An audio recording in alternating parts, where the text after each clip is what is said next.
Esta es una producción de Grupo Fórmula. A ver, voy a dar unos datos. Son datos desastrosos de una realidad que tenemos en México, que es el número de homicidios. Desde el año 1990, el número de homicidios ha aumentado de manera alarmante. Datos. Durante el sexenio de Carlos Salinas se registraron 67.525 homicidios. Llegó Zedillo y la cifra aumentó 18% y llegó a 79.800. Estoy redondeando números. Después llegó Vicente Fox y los homicidios bajaron 25%, situándose en 60,000. Pero esta mejoría pues se fue al diablo con Felipe Calderón y su estúpida guerra contra el narco, y los homicidios crecieron 104%, llegando a 122,000.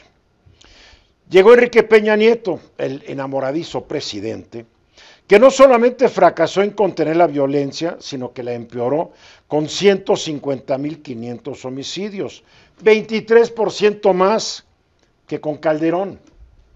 Y luego llegó Andrés Manuel López Obrador, que gracias a su política de abrazos no balazos y de darle besitos a la mamá del Chapo, la cifra alcanzó su máximo histórico, 189,000, 11% más que con Peña Nieto. En lo que va de este sexenio, en los primeros 3 meses del gobierno de la presidenta Sheinbaum, se registraron 7,288 homicidios. Los datos disponibles, los que nos dan en las mañaneras, sugieren, no se puede confirmar que hay una tendencia, pero sugieren que la cifra mensual está bajando, Álvaro. Ahora, el problema no es solo la violencia en sí, sino con qué se realiza esta violencia. Del total de homicidios, 70% fueron cometidos con armas de fuego, lo que refleja la facilidad que tienen los criminales para conseguir pistolas, escopetas, rifles, ametralladoras. En 2017, ya hace casi 8 años, el Instituto Universitario de Altos Estudios Internacionales de Ginebra estimó que en México había 16,800,000 armas en poder de los civiles. Solo 3,100,000 estaban registradas ante las autoridades. Desde entonces, también de acuerdo a datos oficiales, han entrado 1.6 millones más de armas ilegales. En total, las armas que están en poder de ciudadanos, sean bien portados, sean criminales, que no están registradas ante la autoridad, son 18,400,000. El lunes pasado, ayer, la presidenta Claudia Sheinbaum anunció que Estados Unidos ayudaría a frenar el tráfico de armas hacia nuestro país. Pero Donald Trump, quien para su campaña electoral recibió decenas de millones de dólares por la industria de las armas representada por la Asociación Nacional del Rifle, no ha dicho nada al respecto, lo que a mí y creo que a muchos nos debe generar dudas sobre si apoyará o no los esfuerzos de México para frenar el tráfico de armas. No dijo ni pío, y no creo que vaya a hacer nada. Según datos de 2019, aproximadamente 209,000 armas ingresan ilegalmente a México cada año, es decir, 580 al día. Estas armas llegan mediante tráfico hormiga, compartimentos ocultos en vehículos, túneles, corrupción aduanera y envíos de partes. Llega por DHL, lo que tú quieras, envíos de partes. En pedacería. Sí, en pedacería, y aquí las arman.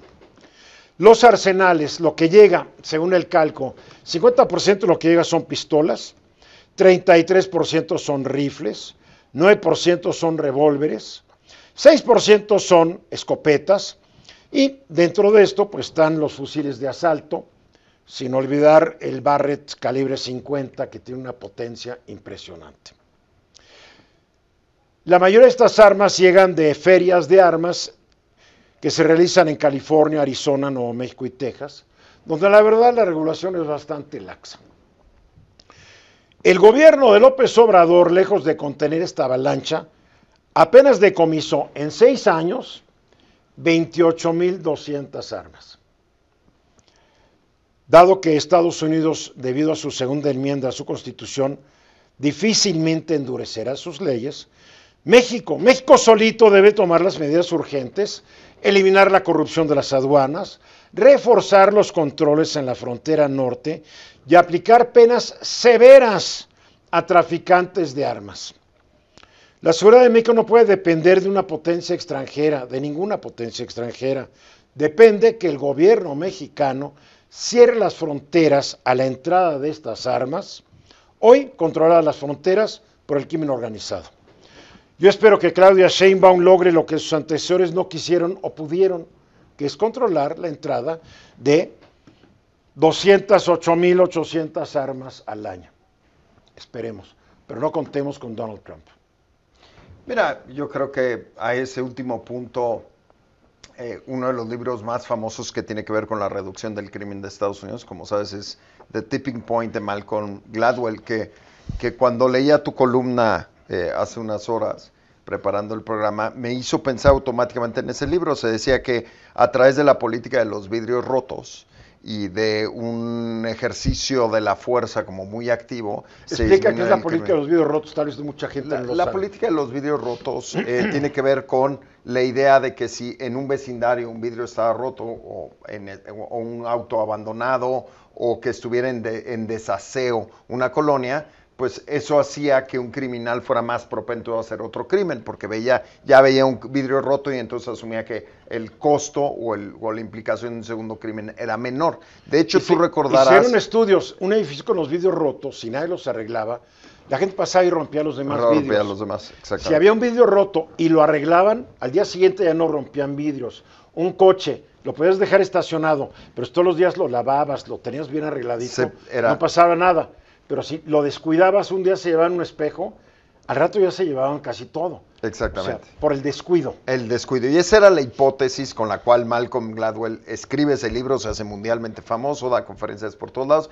Hace 2 meses publicó un libro que se llama Las lecciones después de el Tipping Point. Y lo que reconoce, que es el punto de inflexión, lo que él reconoce es que no es a través de un ejercicio de la ley muy activo y de los vidrios rotos y de los autos abandonados. Tú recordarás que Giuliani inclusive viajó a México, el exalcalde de Nueva York, para instruir cómo se debía aplicar. Lo contrató esto. Marcelo Ebrard y le debe haber pagado la nota sí. a este rufián de Giuliani. Pero en sí, fin. lo contrató. Bueno, el punto porque es... además Giuliani heredó una ciudad donde el delito lleva para la baja. Exactamente, ya eso Él no hizo nada. Ya eso voy. Yo creo que la lección para el gobierno mexicano, viendo todos estos 20 años, 25 años de información, es que las cosas normalmente no se resuelven de manera simple, no es un fenómeno el que lo detiene, y que tienen que atacar el asunto de el que el ciudadano pueda tener acceso a armas y por ende convertirse en un criminal con tal facilidad,